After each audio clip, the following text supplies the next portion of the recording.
I wasn't even halfway through my morning coffee when Captain Herrera called me into his office. That was never a good sign.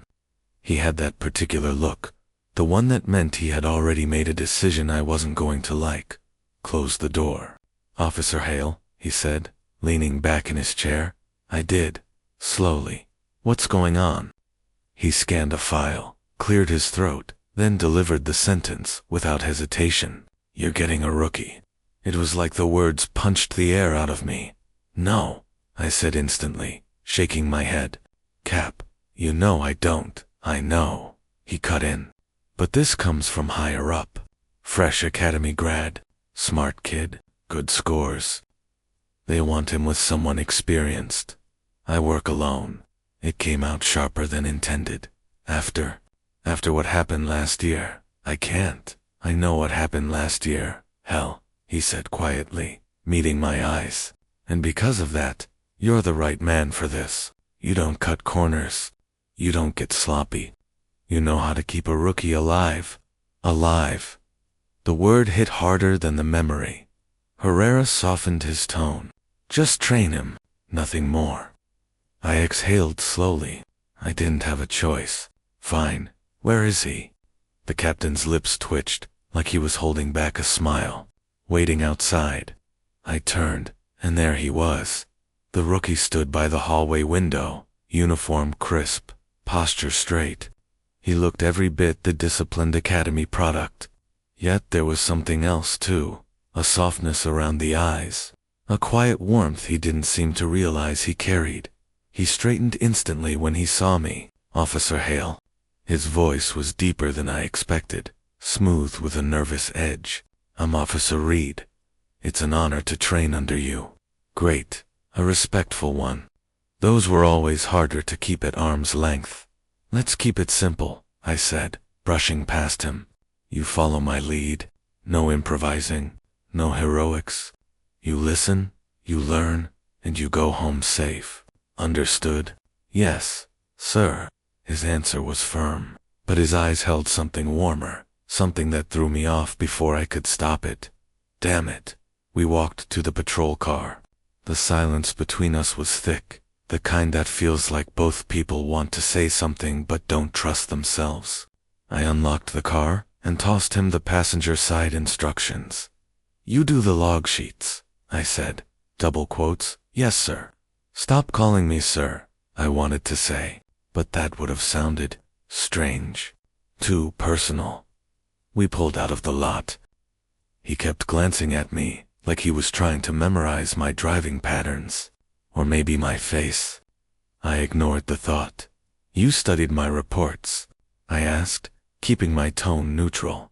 "Yes," he said, cheeks flushing slightly. "All of them. You're impressive. I mean," he caught himself. "You're very thorough. I admire that." I tightened my grip on the steering wheel, his voice steady but earnest, his confidence wrapped in humility, his admiration disarming in a way that made something inside me shift. I cleared my throat. Admiration gets people killed in this job. Focus on the streets, not the stories. "Yes, sir," he said softly. We drove past the old market district. Afternoon sun spilled across the streets, and each time I stole a glance at him, he happened to be looking at me first. He turned away quickly every time, pretending to study the radio or the window. It shouldn't have affected me, but it did. At our first traffic stop, he followed every instruction perfectly. Too perfectly, like he'd rehearsed. I could feel his nervous excitement from 3 feet away, and against my better judgment, it made me smile, just a little, on the drive again. The silence grew thicker, charged, uncomfortable in a way that wasn't entirely bad. He finally spoke, voice low.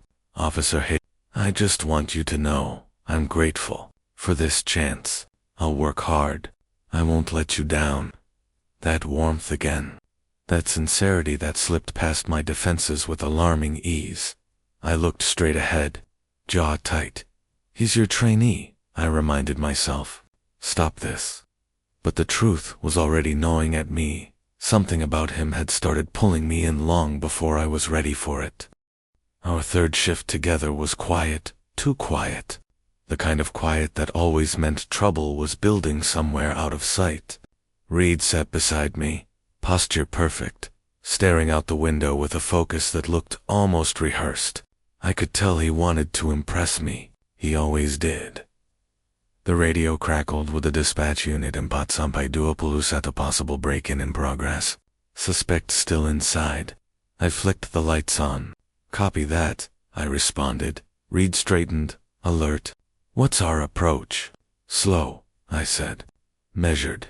We wait for backup unless the situation turns. He nodded, but something in his jaw tightened like he was preparing himself for a test. When we reached the house, the front door was kicked open, splintered wood scattered across the porch.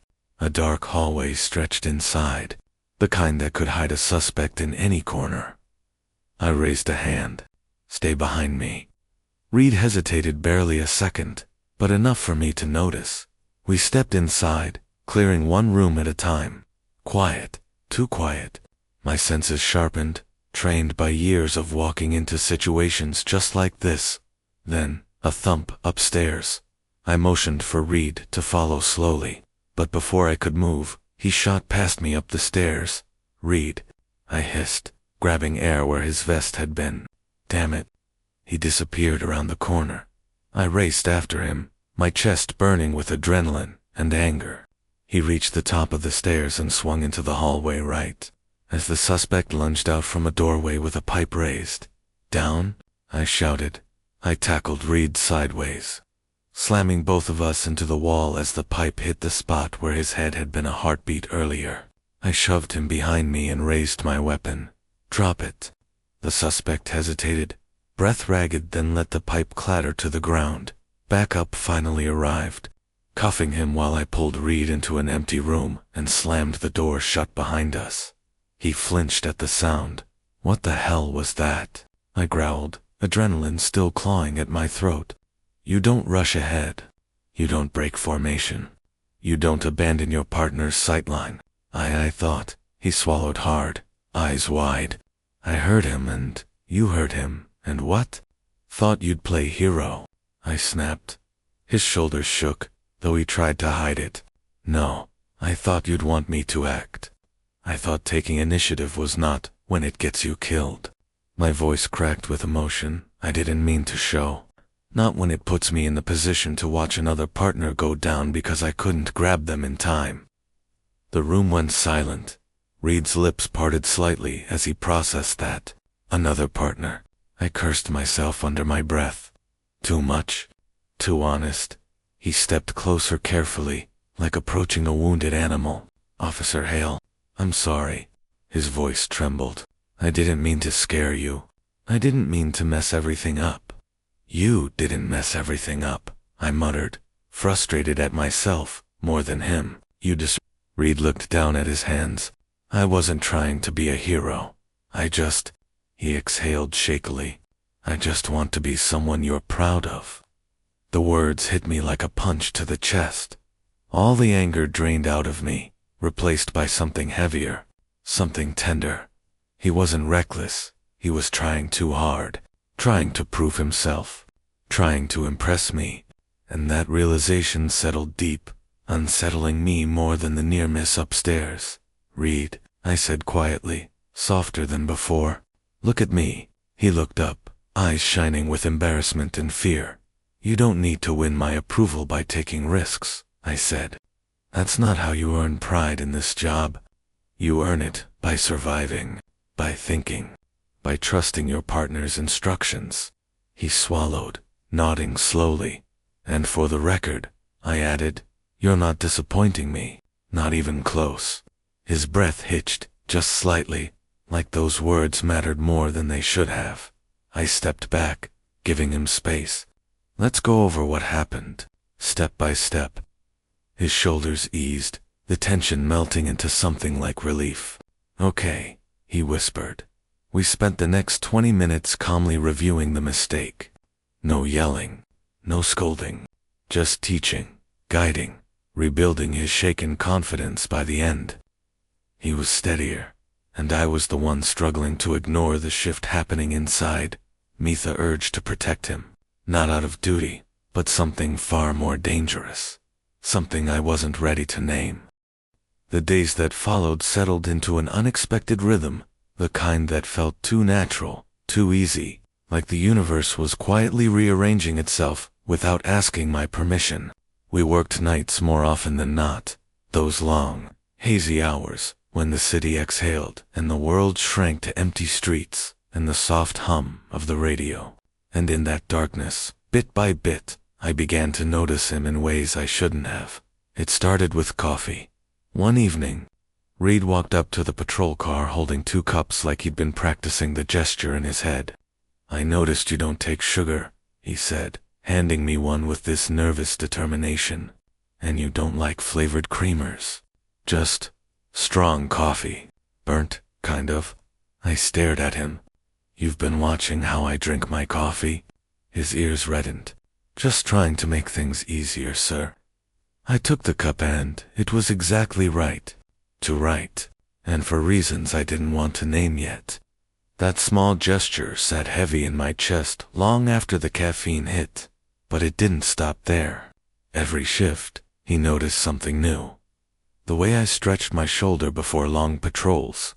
The way I tapped the steering wheel when thinking. The way I scanned windows before approaching any door. He absorbed each detail like it mattered. Like I mattered, not just the uniform, not just the job. And damn it, I started noticing him too. The way he leaned forward when something caught his interest. The way he clenched his jaw when he was trying not to say something. The way he always sat a little closer to the window, leaving me space without making it obvious. I wasn't supposed to think these things, but they came anyway. His growth surprised me most. He learned fast, faster than most rookies. He approached every call with a seriousness that made me both proud and nervous. And when he handled a hot-headed suspect during a domestic dispute with nothing but steady words and controlled breathing, I found myself saying, "Good work." He blinked, like he wasn't sure he heard me right.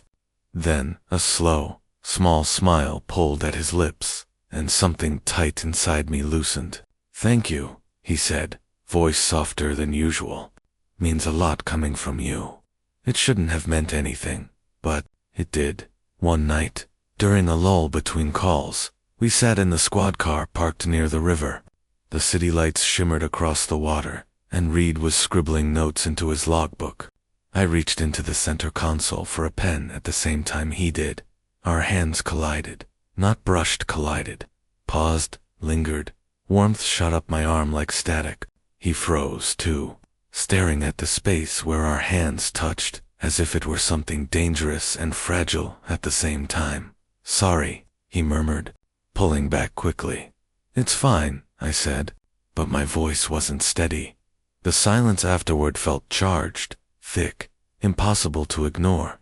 My pulse wouldn't slow, and I caught myself staring at his profile, at the faint stubble on his jaw, the small crease between his brows when he was focused. That was the beginning of the unraveling. Suddenly, everything he did affected me more than it should have. A glance, a laugh, a quiet "yes, sir." I found myself overthinking, avoiding eye contact, watching him too closely during calls. Not because he needed supervision, but because I couldn't shake the urge to protect him. It scared me one quiet night. He broke the silence. "Can I ask something? Personal, I mean." I glanced at him, wary. "Depends." He hesitated. Then, "Why'd you join the force?" That wasn't what I expected. Not the way he asked it, soft, sincere, like he genuinely wanted to understand the man, not the cop. "My old partner," I said finally. "She believed in me more than I deserved. I wanted to be for someone what she was for me." He nodded slowly. "You lost her, didn't you?" I inhaled sharply. "Yeah, and you blame yourself." "I never said that." "You didn't have to." His eyes were gentle when he said it, too gentle for someone who'd known me only weeks. the kind of gentleness that stripped away defenses I'd spent years building. He cleared his throat. My father wasn't around. Ever. I grew up doing everything alone. No support. No discipline. No one cared if I had a future. So I made one at the academy. He let out a shaky breath. That's why I push myself. Why I try so hard with you. I'm not used to having someone actually worth proving myself to. I turned to him fully then. Reed, you don't have to earn approval. You're good. You're better than you think. He smiled small, almost painful in its sincerity. It matters more coming from you. And there it was again, that pull I couldn't stop. That dangerous warmth tightening around my ribs.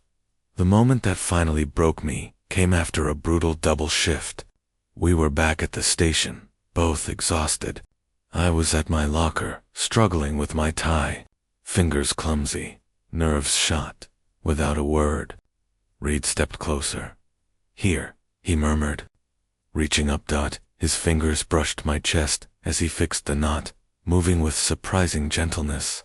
He stood close enough that I could feel his breath on my skin, close enough that the scent of his aftershave drifted around us. My pulse stumbled. My mouth went dry. My thoughts shut off completely. You always pull it too tight, he whispered, focusing on the tie instead of my eyes maybe, because looking at me would made the moment too real. My breath caught in my throat. The world shrank to the inches between us when he finally looked up. Our faces were too close, our breaths mixing in a way that felt intimate, forbidden, dangerous. I stepped back too fast, like I'd been burned. Reed, I've got it. He blinked, startled. Sorry, I didn't mean. It's fine, I said, voice unsteady. I just need a minute. I left before he could say anything else, before I did something reckless, before the truth in my chest dragged itself to the surface. Because somewhere between the coffee, the late-night calls, the quiet confessions, and the warmth of his hand adjusting my tie wasn't just losing control. I had already lost it. The night everything changed didn't look dramatic at first. Just another call, another address, another argument behind thin apartment walls. I remember thinking about nothing more than the stale smell of rain on my vest and how the rookie, Evan, kept glancing over at me as if searching for permission to breathe. The radio crackled. Unit 12. Domestic disturbance reported. Possible escalation. Neighbors heard threats. I grabbed the mic. Copy. We're 2 minutes out. 2 minutes. 2 minutes before the world shifted under my feet. Evan sat stiffly in the passenger seat. His fingers tapped restlessly against his thigh. When the streetlights flashed across his face, I saw the tension there, the mix of fear and determination he tried so hard to hide. You good? I asked. He nodded, swallowing. Yeah, just ready. He always said he was ready, and I always worried he wasn't. Not because he lacked skill, but because he cared too damn much. Cared enough to rush into danger, to throw himself between chaos and anyone he thought needed protecting. Sometimes I wished I didn't see myself in him so clearly. By the time we pulled up, the rain had fully started, drumming hard against the windshield. A woman was screaming somewhere inside. A man's voice roared in response, heavy, angry, breaking through the storm. Stay behind me, I ordered as we approached the building. I know the protocol, he murmured, but his eyes flicked toward me with something softer than annoyance, something that made my stomach twist. We pushed the apartment door open just as the shouting reached a violent pitch. The woman was crouched near the sofa, crying. A man stood over her, fist raised. Police, I barked. Step back, now. The man spun, rage wild in his eyes, and bolted. Out the back door. Into the alley. I sprinted after him, boots splashing through puddles. The alley lights flickered, shadows cutting across the wet pavement. I could hear Evan behind me, his breath sharp, uneven. Stop, I yelled at the suspect. He didn't. He reached the chain-link fence and scrambled over. Taya was halfway up after him when it happened, a noise behind me. Fast, heavy, wrong. Before I could turn fully, the man lunged from the other side of the fence, swinging a broken bottle straight toward my face. I froze. Just a split second. Just long enough to think, I'm too slow. And then Evan was there. He threw himself between us so suddenly, the world blurred. The bottle scraped his sleeve, slicing it open. I heard the rip of fabric, the grunt of pain, saw the attacker stumble, and for a heartbeat, all I saw was red dot, not anger, fear. For him, I grabbed the man, slammed him into the wall, cuffed him, barely hearing a word, he shouted. My pulse drowned out everything. Evan stood behind me, chest rising and falling too fast, hand pressed to the shallow cut on his arm. When backup arrived to take the man away, the adrenaline crashed down on me like a wave. I turned to Evan, rain dripping from my hair, and I lost it. What the hell were you thinking? I snapped, grabbing his vest and pushing him back against the patrol car. You could have been killed. You don't ever put yourself in front of me like that. His eyes widened, startled, then softened. The rain slid down his temples, making his lashes clump together. He looked young then. Young and brave and too damn precious for a world like this. I stepped in, he said quietly, because I can't stand the thought of losing you. Everything inside me stilled. The street noise softened. The rain seemed to slow mid-air. Even my own heartbeat hesitated. Evan, I whispered, but the rest of the words died before they formed. He didn't move away. Didn't look guilty. Didn't try to hide whatever emotion was burning behind his eyes. If anything, he looked relieved, like he'd finally let go of a secret weighing him down. You think I don't see it? He asked softly. How you look at me. How you make yourself pull back every time you want to step closer. His voice cracked, barely audible, under the storm. You protect me like I'm your responsibility, but I know it's more than that, and you know it too. My hand was still clenched in his vest. I hadn't realized it until... He lifted his own hand and gently closed it over mine. You don't have to pretend with me, he whispered. That was the moment I broke, not physically, emotionally, completely. All the walls I built, the years of distance, discipline, self-control, they didn't shatter. They crumbled slowly, painfully, like they had been waiting for the right touch to fall apart. He raised his other hand and touched my cheek gently, his thumb brushing the rain, or maybe tears, I couldn't tell. His touch was warm, grounding, steady in a way nothing else in my life had been lately. I leaned into his hand before I could stop myself. Just a breath, just a moment, just long enough to feel what it was like to stop fighting. His expression softened, something like relief flickering through his eyes. He stepped closer, not touching more, just standing there in the space I had been terrified to share with him. And God, I wanted to stay there. I wanted to let all of it in. I wanted him. But reality crashed through the haze, loud, harsh, undeniable. I stepped back abruptly, breaking the contact. His hand fell to his side. Something flashed in his eyes, pain, confusion, but he didn't move. Evan, my voice failed. I swallowed hard. We can't. Whatever this is, it's complicated. You're my trainee. I'm responsible for you. He nodded once, slow, but he didn't look away. I know, he said, but that doesn't make it untrue. Rain poured down harder, soaking through my uniform, making everything colder except the place on my cheek where he had touched me. That spot still burned. Evan stepped forward just a little, close enough for me to feel the warmth of him, not close enough to cross another line. You don't have to be scared of me, he said softly. I'm not here to make things worse for you. I just needed you to know. I opened my mouth, but nothing came. My throat felt tight, my chest tighter. I wasn't used to losing control. I wasn't used to wanting someone this much.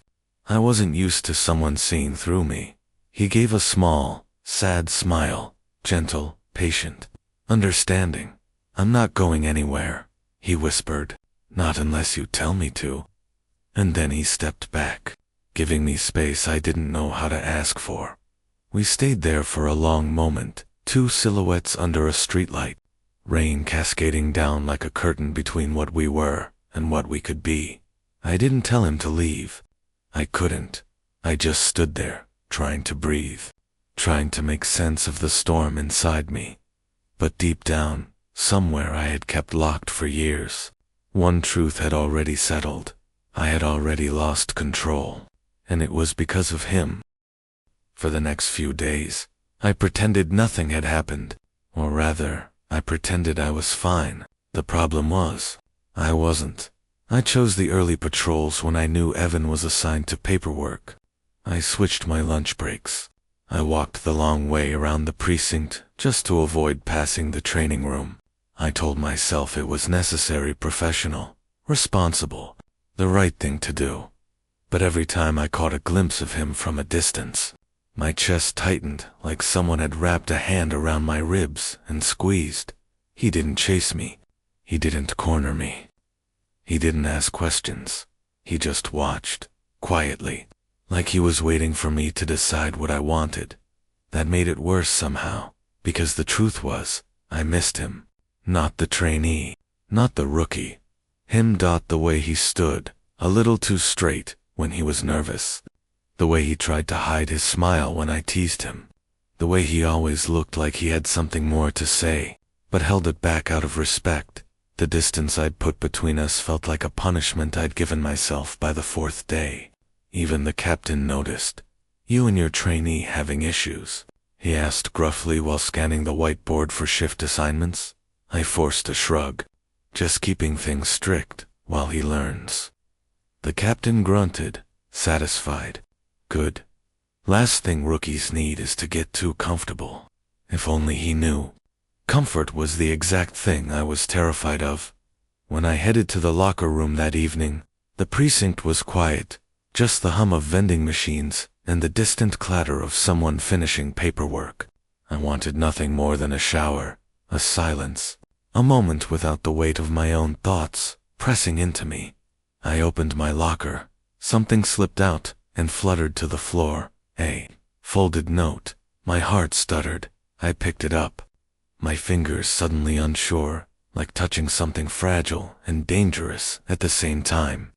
The handwriting was unmistakable, neat, careful, a little slanted. I unfolded it slowly. 3 short lines. No rambling, no pressure. Just him. "I'm still here. I'm not angry. I'll wait. However long it takes." The paper blurred. I blinked hard, staring at the words. He didn't ask for anything. He wasn't demanding answers. He wasn't pushing lines or crossing boundaries. He was simply offering patience, and that broke me in a different way, because the distance I'd forced wasn't protecting anything.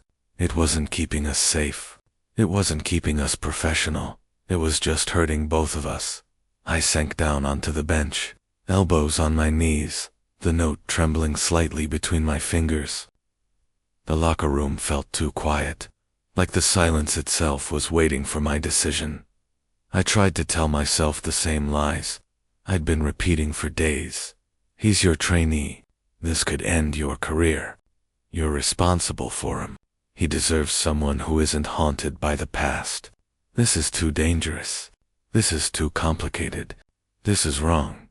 But another truth rose to the surface, softer yet louder than all the rest. The idea of him walking away terrified me more than any consequence. I rubbed a hand over my face, breathing in the metallic scent of my locker, the faint cologne lingering on my uniform. The weight of everything I'd been running from pressing hard against my ribs. Evan wasn't just a trainee anymore. He wasn't just some rookie I'd been assigned to shape. He mattered. More than he should. More than I was ready to admit. More than distance could ever fix. When I finally lifted my head, the note was still in my hand, warmed by my palm. I read it again slowly, the last line hitting hardest. "However long it takes." It wasn't a plea. It was a promise. A quiet, steady promise that waited without pressure, without expectation. And I really realized that I had crossed a line long before the alley, long before the rain, long before he touched my cheek. The moment I started caring about whether he smiled, the moment I memorized the sound of his laugh, the moment I let his safety matter more than my own life, that was the moment I had gone too deep to ever climb back out. When I left the locker room, the note was folded neatly and tucked into my pocket. Not thrown away, not left behind, carried. And for the first time since that night, I didn't avoid the hallway that led to the training room. I didn't go looking for him, but I didn't avoid him either, because running had only shown me one thing. Whatever this was between us, whatever it was becoming, I wasn't ready to let it go. Not then. Maybe not ever. Thank you so much for taking the time to share your thoughts with us. Your feedback is very valuable and will help us improve. May I kindly ask which country you are joining us from?